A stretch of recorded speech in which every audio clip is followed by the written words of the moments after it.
It's a really great pleasure to be able to introduce Mai and Zeinab and welcome and begin the meeting. I am firstly delighted to welcome you to Dr. Mai Yamani's book launch. The book, which will be available for purchase later on, is entitled From Mosul to Mecca, Laila Sulaiman Faidhi, Her Life with Ahmed Zaki Yamani in Letters and Documents. My name is Professor Adam Haniya. I am the director of the SOAS Middle East Institute and also a professor in Development Studies and MBI Java Chair here at SOAS. And I wanted just to say a few words introducing our speakers before handing it over to both Mai and Zeinab to have a conversation about the book. So to begin with, Dr. Mai Yamani was born in Cairo during the Suez War. Her mother, Laila Sulaiman Faidhi, is from Mosul, Iraq. And her father, Ahmed Zaki Yamani, is from Mecca, Saudi Arabia. Mai's early education included schooling in Baghdad, Mecca, and Lausanne, and she completed her BA in anthropology from Bryn Mawr College, Pennsylvania, and her master's and DPhil in social anthropology from Oxford University. Mai was actually the first Saudi Arabian to receive her doctorate from Oxford. She began her career as a lecturer at King Abdulaziz University in Jeddah, and later here at SOAS University of London. And Mai is now an independent author and scholar.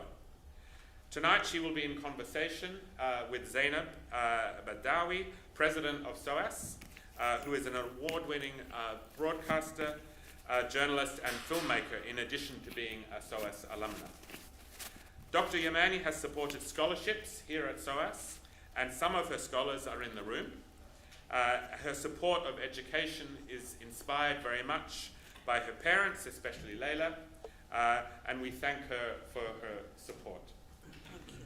I'm very pleased also to introduce Kai Henning Gerlach, who is the managing director of Gerlach Press, the publisher of Dr. Mai Yamani's book, who will share more about the book and the process of its creation.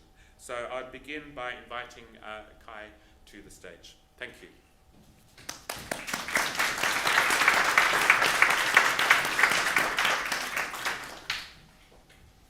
Good evening. It's for somebody from a Middle Eastern studies background, of course, always most exciting to be at SOAS. And I regret that I was not a student here, but the more I like to come back many times.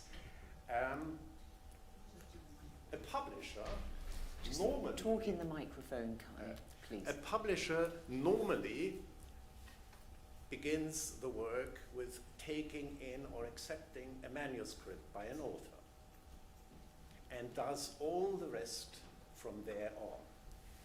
Here we have an extraordinary situation because the incredible team of SOAS organized this wonderful event, and I am a guest.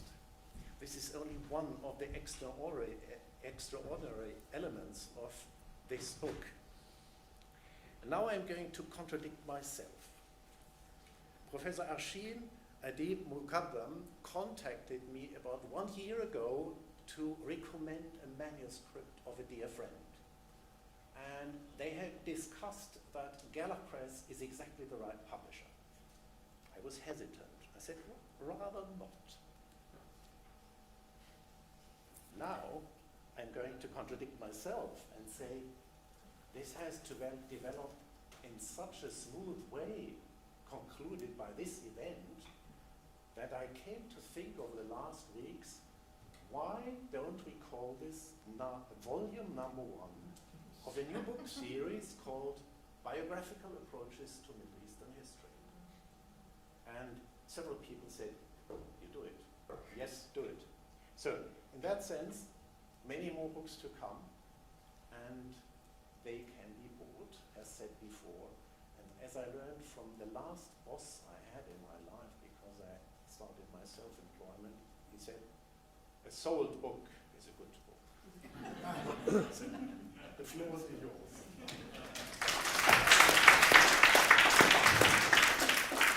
Thank you very much indeed, Kai, and thank you, Adam, also, and welcome to you, Dr. Mai Yamani. It's a great privilege to have you here at SOAS, and we are very privileged indeed to be hosting the launch of this amazing book. And good evening to all of you. It's very good to see you, faces new and familiar faces also. I've had the luck to have already read this book, and I must say I could not put it down, and I learned something on every page. And Mai has such an enticing way of writing. You know, there are great flashes of humour, that it's really, you forget that actually you're reading something which is a historical book, really, because it tells you about, you know, events which have happened in the Middle East in the last century.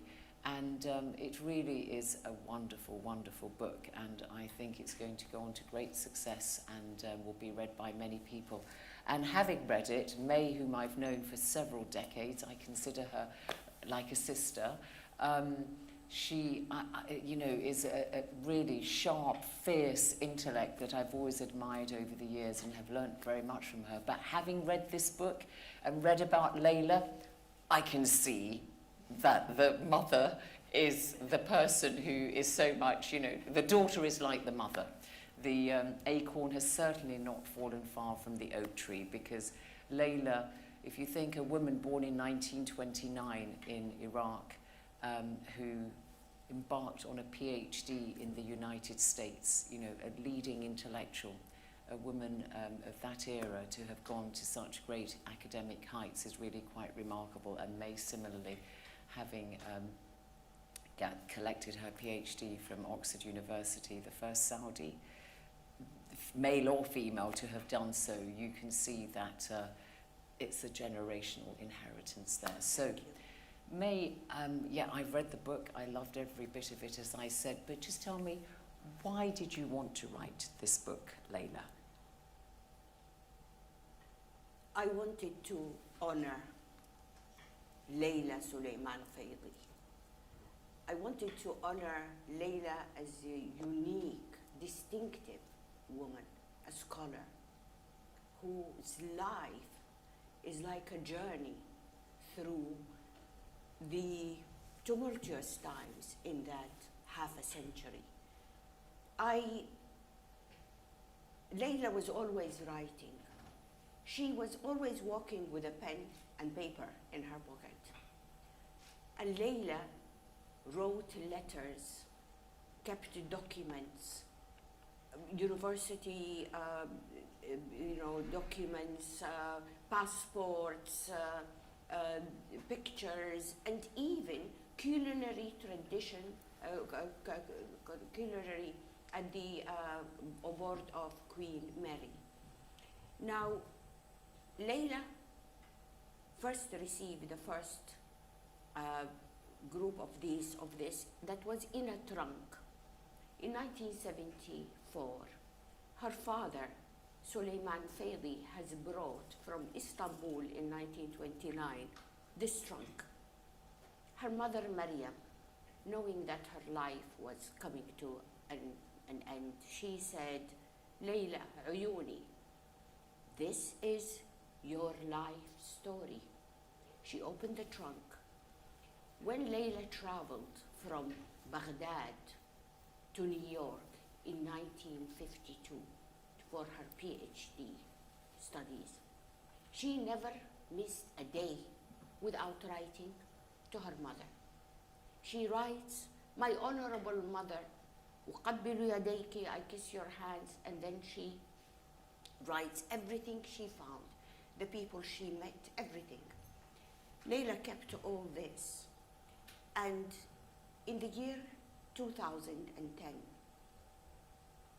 Laila entrusted me with everything, with every letter, including letters that she was getting from her beloved husband, Zaki, when he was traveling as Minister of State, solving border disputes, when he was traveling around the world as an oil minister with world leaders, negotiating, he wrote to take the opinion of Laila, his trusted wife, learned wife.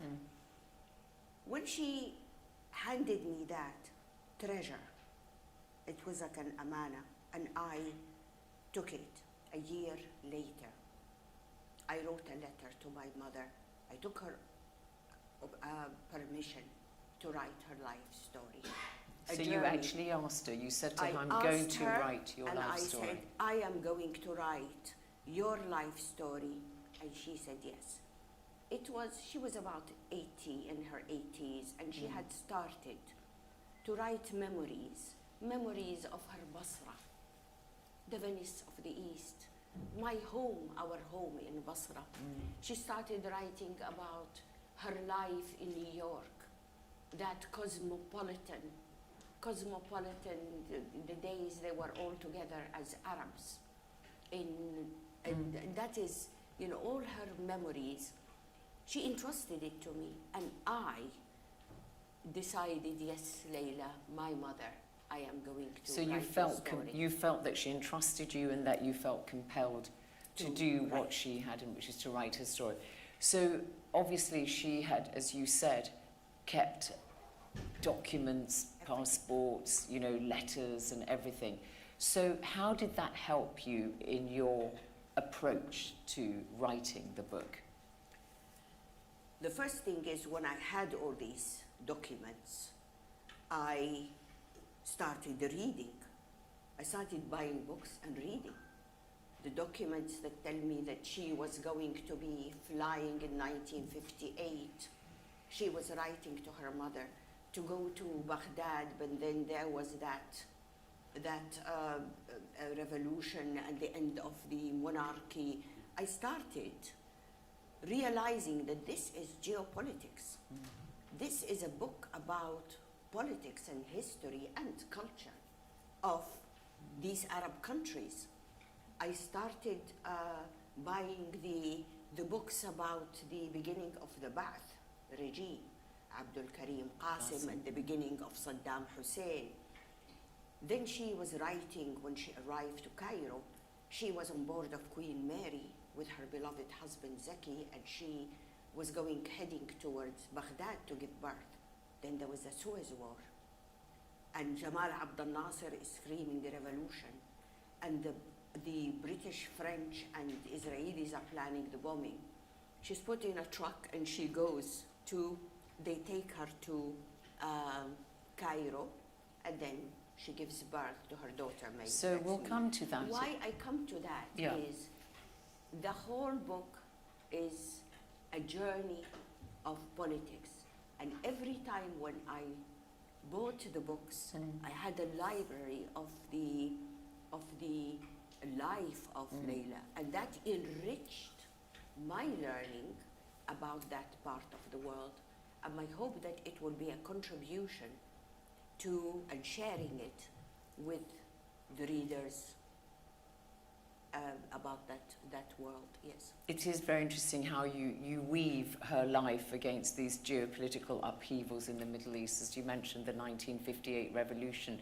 But she was also a very, very interesting woman, because her father was Sulaiman Faidhi, a lawyer, a prominent Iraqi politician, a judge, and he was very, very active in the pro-independence movement in Iraq, and he met Lawrence of Arabia, and who tried to entice him. So she came from a very, very elite, very wealthy family in Basra, as you say. And then she embarked in 1954, was it? 52, to go to New York to begin this PhD on the economic and political impact of oil. And it was then, and that was in New York, and then it was 2 years later in 1954 that she met Zaki Yamani. But just tell us, her letters about her time in America, and also how she met this fellow Arab, and actually she was intellectually more advanced than he was. Her English was much better than his, and she helped him. So just tell us. Her letters were like there's a chapter about 1952 She flew from Baghdad to New York. It took 36 hours on board of KLM. And she arrives to New York with that suitcase. And Laila begins. New York at the time was cosmopolitan. And the Arabs, all the intelligentsia, the education, and irrespective of religion, they were Jewish, Christian, Muslim, and they all socialized together, and they were all at universities together. That was letters that I read, taught me so much about that moment in the, and their hopes for modernization, for new beginnings of that world. We are free from colonization and from the influence of the. Sulaiman Faidhi was the mentor, the master of Laila. Sulaiman Faidhi, her father, she sat at the edge of his bed in his final months, and he recorded to her his memoirs. في غمرة النضال, in the midst of struggle, the memoirs of Sulaiman Faidhi until Iraq gained independence. And I also used to go and search for books in the index to find Sulaiman Faidhi history books about his role during that time. Laila was an idealist, and she believed in this togetherness and modernization, and when she was in New York.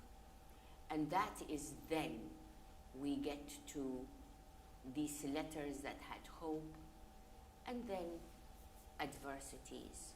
There was expansion, there was adversities, that was a time when she goes to really experience different Arab countries and she sees the divisions, differences, and differences. You mentioned the differences because, of course, she became, they fell in love.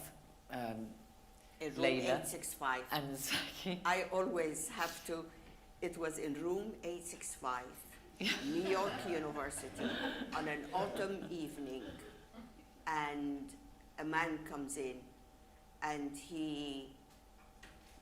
the American man says, you see that woman there, she is also Arab and Muslim like you.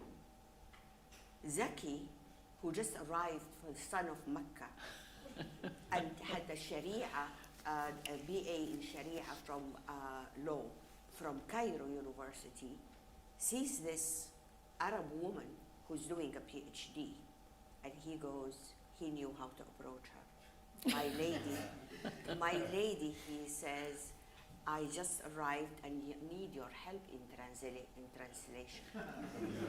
And what is interesting is that he knew because Zaki always knew. He had always a goal. And he knew that that was the way she believed in education. Yeah. This book also, and that is so important, it is about the value of education. That everything can, we saw the rise and fall of Arab countries, we saw only education remains. So they met, and as you say, he knew how to court her, and indeed in 1955 they married in Brooklyn, a very small wedding with just two witnesses. Mosque. Sheikh Dawood pronounces her the wife of Ahmed Zaki Yamani. Now, she writes to her family, and she said, Zaki proposes to me, I want to marry this man. She had escaped the normal age 14, 17, all the proposals as the daughter of Sulaiman Faidhi. I want to marry. And the family tell her, this man is from a chol. He is from the desert. Saudi Arabia, Iraq, as you said, 1927, oil was discovered, and that was like a center of science and of, and that Saudi Arabia oil was discovered much later, and the new state was still developing. The differences in Arab countries. In the Arab countries, the rise and fall. Zaki, for 1 year, her family do not talk to her. The same man who they refused because he is from Achol. 5 years later, is appointed the oil minister of the largest oil exporter country in the world.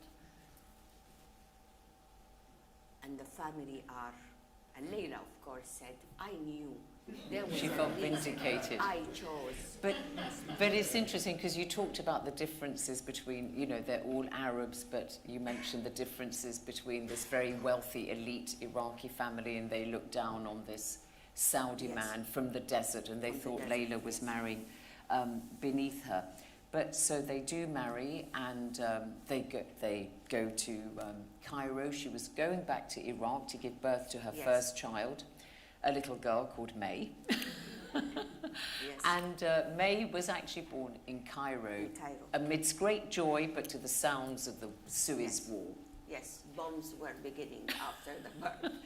And yes, yes. So tell us what happened then. So your father, well, Zaki Yamani, was absolutely delighted with the birth of this little baby, and even at just a couple of weeks old, he would take her proudly around Cairo to Yes. show to his friends, because of course he studied at Cairo University before he went to and New he York. went to meet all his colleagues carrying a 2 weeks old baby, and he was still like a 26-year-old becoming father. And Zaki had always something distinctive, and Laila always knew that and appreciated. He called himself Abu Mai, father of a female, because usually, as you know, Arabs have to be father of a Muhammad or of a male. Laila and Zaki go and arrive in Iraq. They go quite soon after your birth. You're Yes, a couple of 2 months old, 2 yeah, months, and they go to Iraq. They yeah. leave for Iraq. Now, this is also the chapter about the Cairo took me into research about that shortest war that changed the balance of power, and even the USA becoming more powerful than the UK. So every chapter, I have related it to the geopolitics. The politics, the economics, what is happening in that part of the Arab world, and it's so relevant until today when you see the rise and fall, and you see that's the thing. Laila arrives.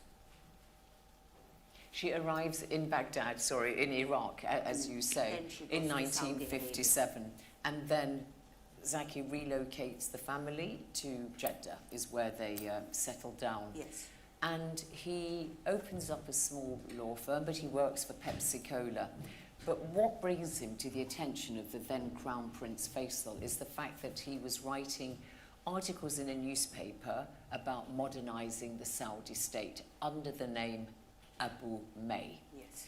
And he became a minister of state overnight at the age of 29. Laila arrives with Zaki, and she has always for years called it the apartment of suffering. She wasn't used to. It was a shock for her. Yeah. It was a small apartment where she's isolated all day. At the time, there was very little electricity. There was no television until 1962. There was no international calls. There was no even. She is all day sitting indoors. There was no libraries, no restaurants, no. She's sitting indoors, awaiting for Zaki to come. This is an important period, as she was next to him when he finished his master degree in international law from Harvard University, where she went with him. When she was in Jeddah, they sat together, and she had written for him, with him, the articles, نظم ينقصها التنفيذ, rules that lack implementation, signed Abu Mai, father of a female. Laila was writing next to him and reliving, enjoying the experience at least of. That was when Crown Prince Faisal bin Abdulaziz said, "Who is this writing?" But with diplomacy as usual for Zaki. And it was, fast forward, after a meeting when Zaki answered the questions of Crown Prince Faisal bin Abdul Aziz just before he became King Faisal. Under the door, in their new prefab house on Kilo 6 on the road to Mecca, a letter, "We appoint you Minister of State." That was the pride of Laila. She thought it was worth it because I knew I'm going to celebrate, and I will, I'm celebrating this man's abilities and his mind. And She his felt organized. vindicated in marrying him, didn't she? And vindicated. Yes. Yes. Yeah. That was vindicated. When she was looking, my family, for 1 year, you did not Yeah. talk to me because I marry a man from a chol, but now he's a Minister of State. Yeah. Zaki goes, border disputes. There was a lot of demand. There were not as many as now. People with this degree of, master degrees in law. There was, what he had, there was so much demand. It was a year later he was appointed as Minister of Oil. But it took its toll on Laila. As you say, you've hinted at that, because she found it quite difficult to, having gone from living essentially a life of luxury in Iraq, beautiful Yes. gardens and so on, to Yes. suddenly find herself in the middle of Jeddah. a desert, and she is in that isolated area. Zaki is always, most of the time, away, negotiations, working all day. The gap, though, I have a sentence that I put that she handed him to the Saudi state. There was not much space for wife, and there wasn't until that first school. As Laila moved at this moment to spend a year, there was no schools for girls in Saudi Arabia other than Al-Kuttab, and these were the schools for memorization of the Quran and the Hadith. So she got worried that her daughter, Mai, already is 5 years old and there is no school. So they go to Baghdad. She stays at the house of Maryam, her mother. And May is enrolled in Madrasatul Rahibat, the school of the Virgin Mary, taught by Iraqi Catholic nuns. That was Iraq at the time, of all the diversity of the people together, irrespective of gender or religion or the sects. No one. That was for a year, and then she returns to Saudi Arabia. Laila then just chose she will always be in the land of Rajli, my man, Zaki. Because the companionship between the two, and the fact that, as you say, she was his intellectual equal. She had studies on the impact of oil and so on, so she really, engaged in a lot of debate with him and so on. The letters that I translate, and the letters where they discuss, it wasn't just letters of emotion on husband and wife. It was actually debates about the politics, about the economics, about his, the principle of participation, the law of supply and demand, in the letters that I have translated from Zaki writing to Laila. Then what happened is that, go back to politics. Laila is planning to go back to spend time with her mother Maryam in Baghdad and all her family, her sisters, and then she packs the suitcases, and then we're not going. Her daughter May says, "Why, my mother?" She says, "Inqilab, coup d'etat." Iraq started going from coup d'etats, the Abdul Karim Qasim, until the Ba'ath, until Saddam Hussein.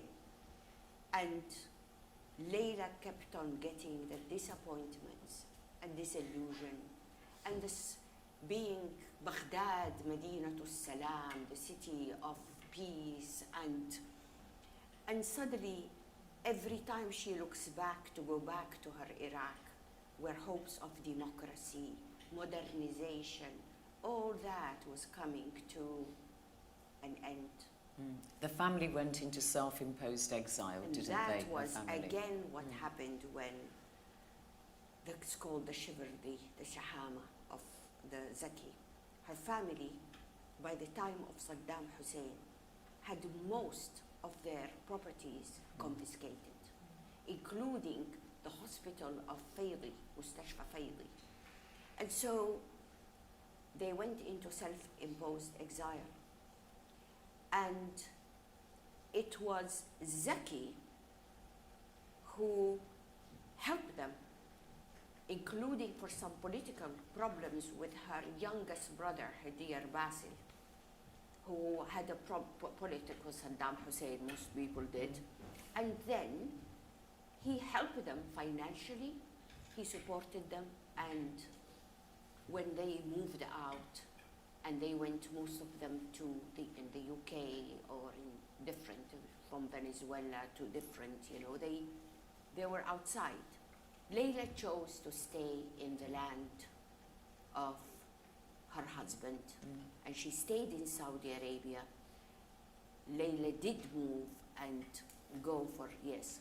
So just saying, I mean, I met your Uncle Basil, in fact, yes, do you remember, yeah, a few years ago. The tables were very much turned, weren't they? The Faidhis, who had originally said, don't marry this man, he then became their saviour when they became dispossessed of everything almost in Iraq.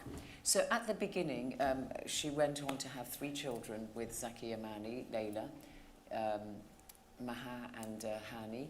And she travelled with Zaki on his, tours around the world, and went to Taiwan with him. There are some beautiful pictures, photographs in your book where she met, heads of state and politicians and so on. And she had entrusted the care of her 3 children to Aisha, Zaki's sister, unmarried, no children. But she was troubled by that, and she missed her children. So in 1964, she decided to, in the mid-60s. 1962, when she'd come back from Baghdad, that was a special moment for Laila, who loved traveling. The one who went from Baghdad to New York in 52.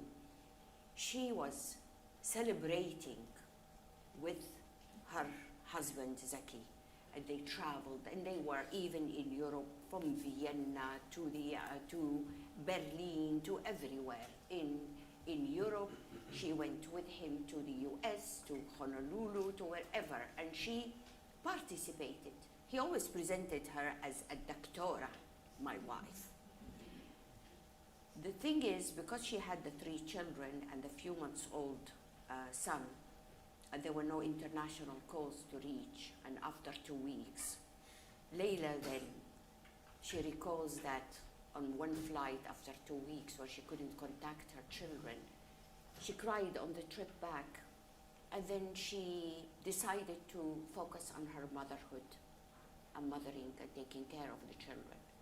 Another thing is, she did not approve of the manner of speech, nor when she returns and finds that the family of Zaki and Aisha dressed in frilly for her daughter Mai, because Laila just wanted education. She was an idealist. She was the whole language, again, this is a very important in the book, divisions of and distinctions and the dialect. It's not just the dialect that's different. Arid, I want, then abgha, then it is the manner of communication. The Iraqis, they speak, I want, I don't want.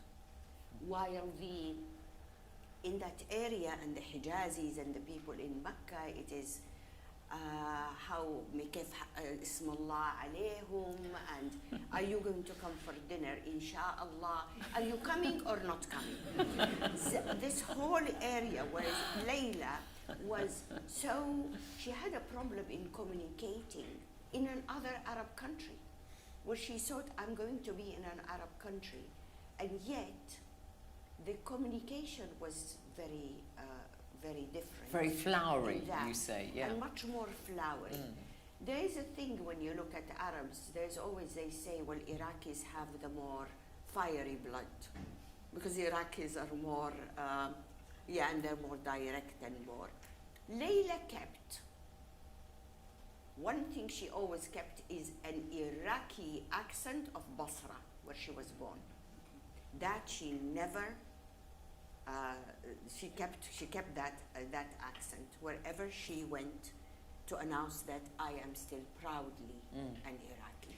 Yeah. But she still retained her focus on education, because with the wife of now King Faisal, That was Queen important, Effat, who yes. was a woman of Turkish descent and therefore more sort of outward looking than perhaps the typical woman she came across, and The first she school helped with in the Saudi girls' school. Arabia Yeah. was founded because at the time it was a coalition government between the religious establishment, the Wahhabi and the Al Saud, to convince King Faisal, to convince them. The first school established by Queen Effat, the only queen referred to as queen because she was the only wife of the king. And they decided to call it Darul Hanan, the house of tenderness, so that the religious establishment, they tell them, you educate the women, they become better mothers. So Layla's daughter was taken. Layla worked with Queen Effat on the program, on the schedule, she was part of the first school, and she respected the Queen Effat. So Yes. she never lost her And she connections with respected education. it, yes. And So, yes. sorry, carry on. Yes. I was going to say, so she imbued you in particular with this real, zest for education. You went to boarding school in England and also in Switzerland, and that's where one of your teachers in Switzerland said, well, you only need an education that will equip you to be a wife and know how to go shopping and Thank so you, on. Zeinab And you Badawi. said, That I am was- not going to have an education for that. That was when I realized I am the daughter of Layla. Yes. And I did not realize that Chateau Choisi, pensionnat de jeune fille, très bien. I didn't realize that by just memorizing all the time and knowing that these are the paintings or this is the poem or names of flowers. I went to tell the headmistress. Layla was always communicating with the teachers, and she was living in Lausanne. And I told the headmistress, I want to go to university. And the headmistress said that I was the daughter of Layla, only ready to marry the suitable man. That université, vous n'êtes pas préparé. So Layla started writing letters, calling. That was a changing moment, and that was when I had Layla by my side. And of course, Zaki, my father, who believed in education. That was a time when I didn't reply.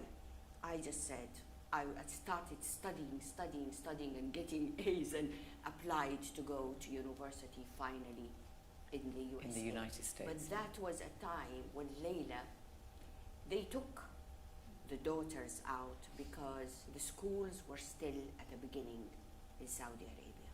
They had thought that putting them in a European school would be a better option.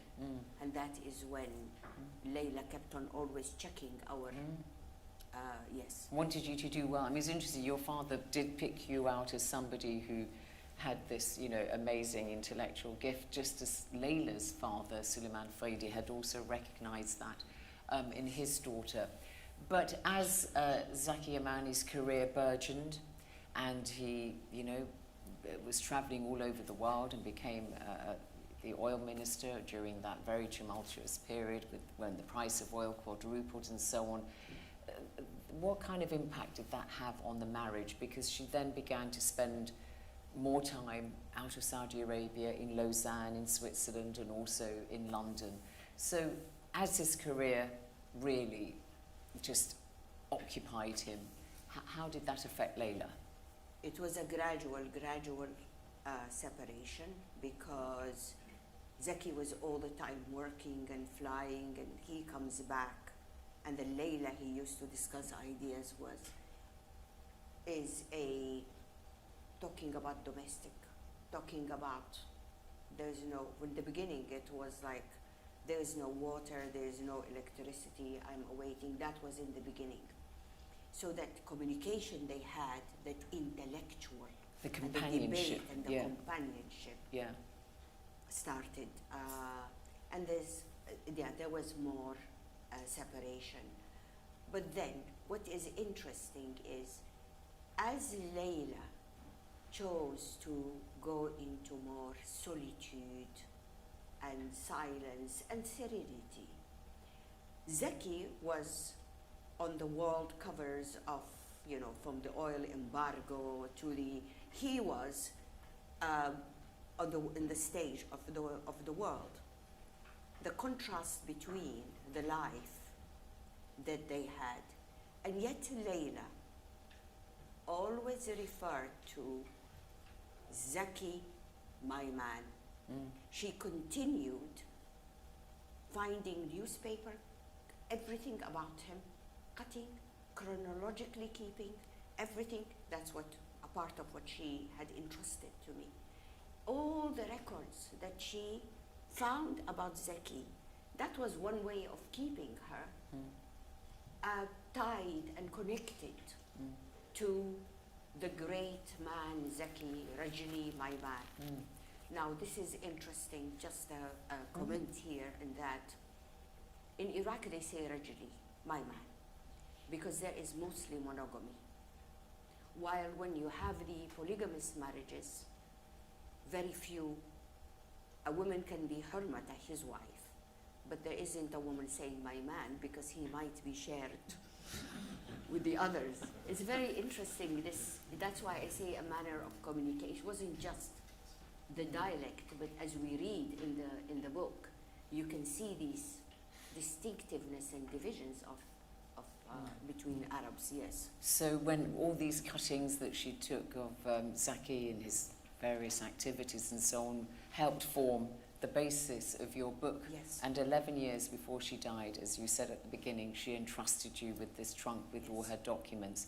So Laila died in 2021 at the age of 90, and it was quite remarkable, you write in your book, that she died 40 days exactly after the death of Zaki Yamani, which is of course Laila, the period of who mourning. followed Zaki from New York to Boston, and then followed him to go to his country in Saudi Arabia. And Laila, who always followed Zaki, 40 days after the departure of his soul, and the nurses tell me, after she had no physical showered, had her breakfast, smiled, closed her eyes, and left the world. 40 days. And there are these different interpretations of spirituality, of that meaning. She just followed Zaki. The thing about this book, what I wanted to emphasize, is that I did not go through emotional, it's a story or a biography and the marriage of a man, and it is really a journey of Laila, and through Laila's journey of going into politics, economics, culture, of half a century during the 50 years, during very important times in the Arab world and the connections of these countries. I just wanted to go through it. And myself, I got educated because I kept on, I built up a library of different. Laila goes with her daughter after 58 to to Dimashq, where her sister was there and the husband was a communist, and I read about the communism in Iraq. It was during Al-Quwatli in Damascus, before Al-Assad regime, and I buy the books about the Assad, and I put it in this. So the journey is, when she goes to Damascus, it's a journey through politics, geopolitical. And that is why I was very grateful. Can I express my gratitude? Yes, and then we'll take questions from the audience for 15, 20 minutes. I begin to say I'm so grateful to Professor Arshin Adib Muqaddam, who many years when we met here at SOAS, I used to call the advanced scholar Adib Muqaddam. And he was the first person to read this 2 years ago. No one has read I kept it and I kept on translating and writing. And then an edit. And then I asked, please, can we find a publisher? And that is when I am introduced through Professor Arshin to Kai. We sat, and Kai is fluent in Arabic, of the Cairo, not my Arabic. And he speaks Egyptian. And we discuss the ideas, and Kai understands that it is not just a biography, because to find a publisher that, this borders the... And I want to thank Dr. Michaela Prokop, who is a person who met with Laila 30 years ago. And Laila was so happy to discuss the PhD thesis of Michaela and trusted her. After we spent so many places and years after the death of Laila, discussing the life as we walked, whether in Istanbul or to the... I want to... My recognition, my respect for our president here. Yes, Zeinab Badawi. Zeinab interviewed me 3 decades ago for my first book, Feminism and Islam. I was a research fellow here at SOAS from 1992 to that. Throughout every book, all our meetings, intellectual discussions, and Zeinab brings me back to SOAS, where I am in connection with the scholars here for the scholarships and learning from the students who I meet for their master degrees. For which we're very grateful, thanks May. to Zeinab that I came back. No, we thank you, May, all the time for the scholarships you award, the postgraduate ones, to people from, difficult backgrounds, poorer countries in the Arab world, Africa also, and we're very proud to have these scholarships. That's why even like when you see in the book of Laila, for someone to be defiant where she was supposed to stay and get married and study in Baghdad, and yet she goes far for more. And the students who've come to the UK from their countries, and I can see some here with my appreciation. Yes. The spirit of Laila lives through these scholarships, May. Yes, the spirit of Laila lives through these, and the value of education. We're very grateful. Investing in education. We'll give May a round of applause, and I'd like some questions.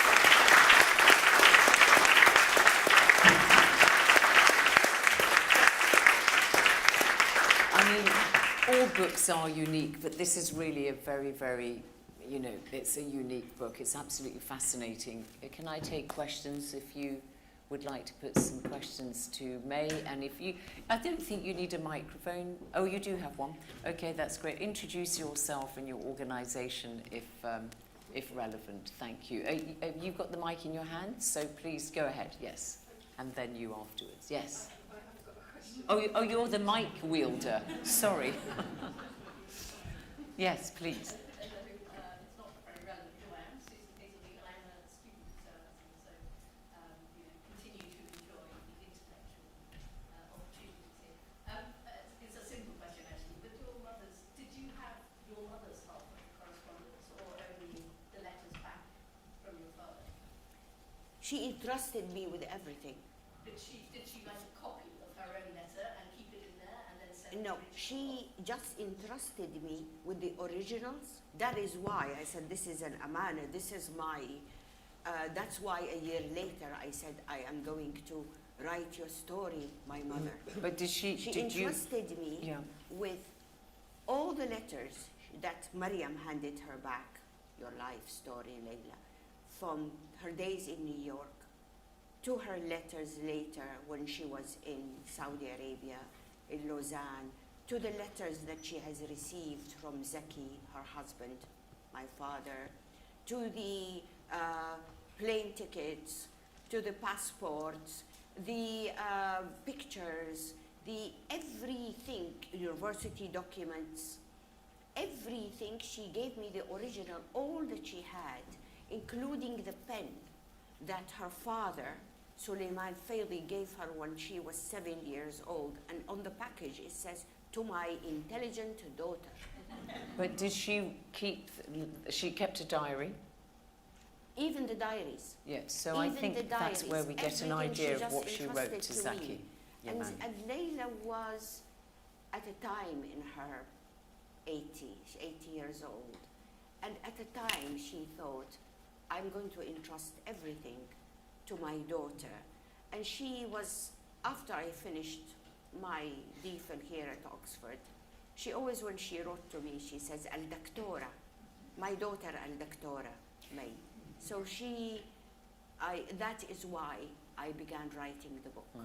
But we get an idea of what she wrote to people. Obviously, those letters were not returned to her from her diaries, and what she also told other people about what she'd written to Zaki or May But and so on. what she That's we wrote, get in the letter. all the letters, hundreds, were in the trunk that Maryam handed to her.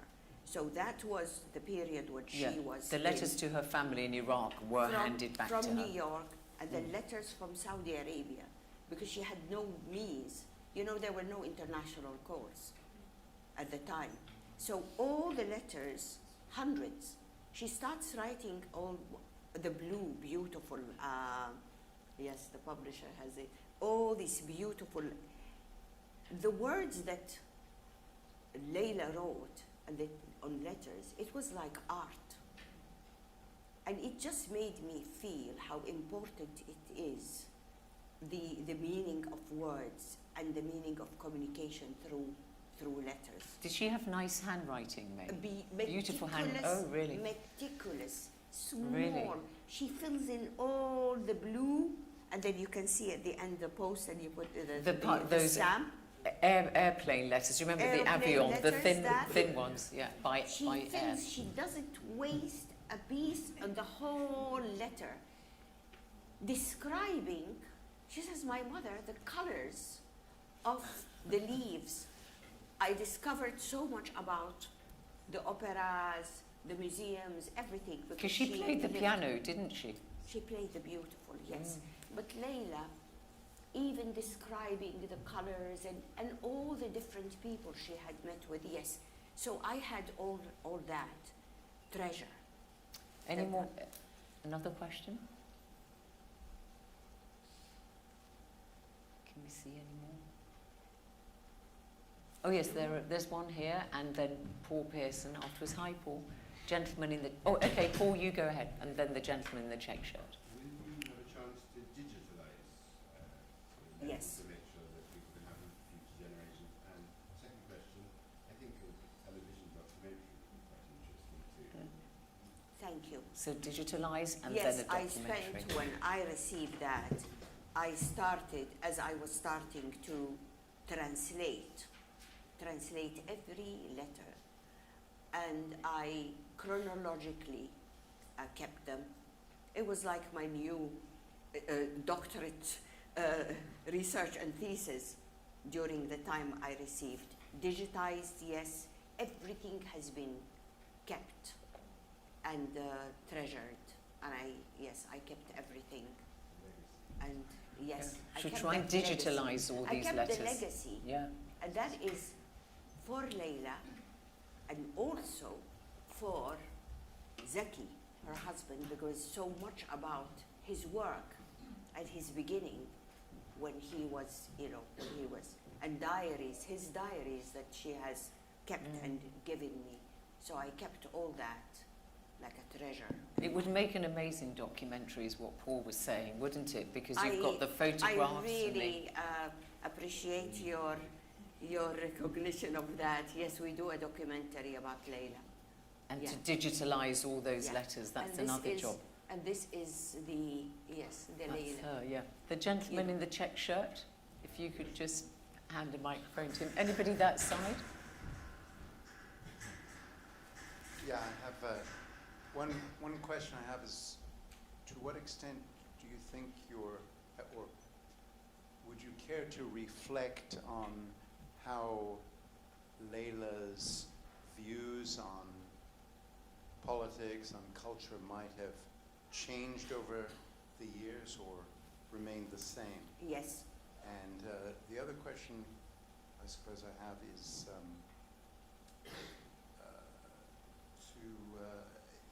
what is there a single thing or things that most surprised you about her life, I guess? So how might her thinking have evolved, and any When surprises? Laila flew from Baghdad to New York, she believed in a new beginning for the Arab Ummah, the nation. Al-Ummah al-Arabiya. And all the hopes that she had. And that is why she wanted education, so go back to Al-Iraq, Al-Watan, my country, my land. Yes, gradually, she was disappointed. Because as she goes back to another Arab country, she finds more divisions, and there isn't that concept gradually, that concept of al-Ummah al-Arabiya. And what, as I have just repeated about the politics in the region. So, yeah, this has changed. Every time she has walked, she never returned to Iraq after her mother passed away in 1974. And so she was very disappointed at seeing so many inqilab, coup d'etats, so many wars, until the last one in 2003. She was very in that, the politics have changed. And so the idealism of Laila and her view of politics, now we are independent. We are the Arab countries, and it's very interesting that both our countries, 1932 was the independence of Al-Iraq, yes. 1932 was the beginning of the Kingdom of Saudi Arabia. And when they met, Laila was from the cradle of civilization, and Zaki was from the cradle of Islam. And there was all this idealism that Laila had that gradually was disappointed. Eroded, yeah. Yes, eroded. And any surprises? Was the other part of his question. That I have seen about Laila's journey, yeah. Laila's life journey. Well, it's just that she was very distinctive. It was the fact that Laila never really went for what is ordinary. Instead of being like all her sisters and you get married, and I didn't mention, but in the book, her sisters and who they married from Mosul, and instead she takes off. She chose to get a scholarship because she did not want to be just, the daughter of the rich and the affluent family, and that's why she went to the USA. She got a scholarship, and she went. And so the fact that then, instead of the proposals of marriage, she didn't want common parlance and the usual. She finds a man, again, against all the odds. Laila was always, it is surprising that she always searched for something that was different and wasn't in the normal. And I think just one more question. Oh, we have two questions. If you're very quick, and if we answer, because we've got a book signing and a reception as well. So yes, one question here, and was it one question there? Yes, please. Thank you. Thank you. I'd like to know, what was the impact of those horrific events of 1975 when the OPEC ministers were besieged. You know, how did that come through in the letters and the diaries you've seen? Thank you. Okay, and we'll take the second one and we'll take the answers I'll together. be very brief. Oh, okay, go on. This 75 with Carlos the Jackal, yes. But that was first, just before that King Faisal, the mentor, the master, the most respected by Ahmed Zaki Yamani, when he was shot by his nephew, ironically also called Faisal, Zaki was 10 centimeters next to him, briefing him about the Minister of Oil of Kuwait who's come to visit. So this is known about the death of King Faisal. That one, and then just after, well, obviously for Laila, who admired and respected that King Faisal and worked with Hifat, Carlos the Jackal. And again, as Laila is watching, she knew it's the manner that Zaki negotiated. This is something that when Carlos the Jackal told Zaki, he told him, you have 20 minutes with the group and then we're going to kill you. They would die in 20 minutes. And Zaki started negotiating. He started saying, okay, this we're going to give. This is typical. And that is also, in the relationship, as you see how Zaki negotiated and waited. Yes, the impact was painful, and then most of the streets of Jeddah, when he arrived back, thousands of people came to salute Ahmed Zaki Yamani and his safe return to his country. And final question then. First of all, thank you very much for bringing this to the fore for everybody to be familiar with and read. My question is on geopolitics, in a sense, that from the 50s and even before, from the idealism of the Arab world to bring in democracy, today many countries sadly are in a turmoil. But the countries which have got some visionary leadership in many ways happen to be monarchist in many ways. Why do you think that is? I mean, like King Faisal was a prime example. In the Gulf countries, the same thing in Abu Dhabi, the late king. So again, what is where people are removing the monarchy, trying to bring in democracy. Sadly, it has been overtaken by revolutionaries, leaving the country in turmoil.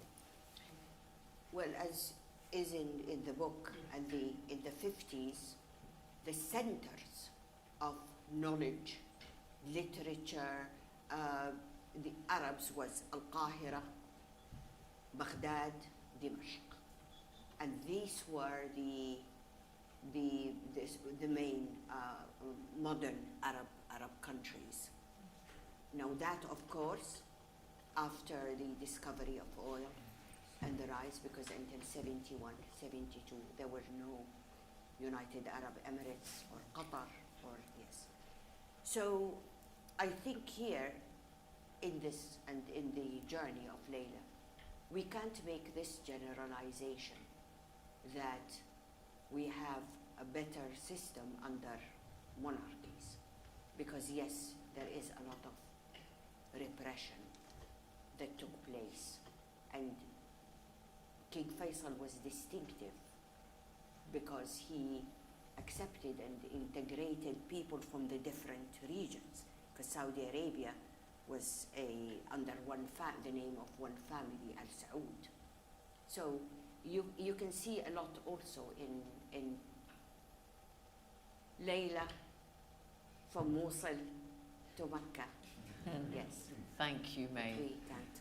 Thank you so much indeed.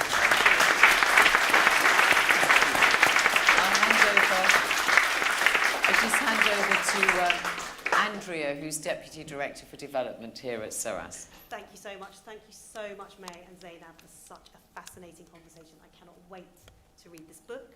And thank you all for coming. Please do join us for drinks and more conversation only over in the Paul Webley wing. So if you don't know where it is, straight across to the right, and there'll be lots of staff on hand to show you the way. The book will be for sale this evening, and May will very kindly sign some copies as well. So thank you so much again, May. We really Thank you appreciate so it. much.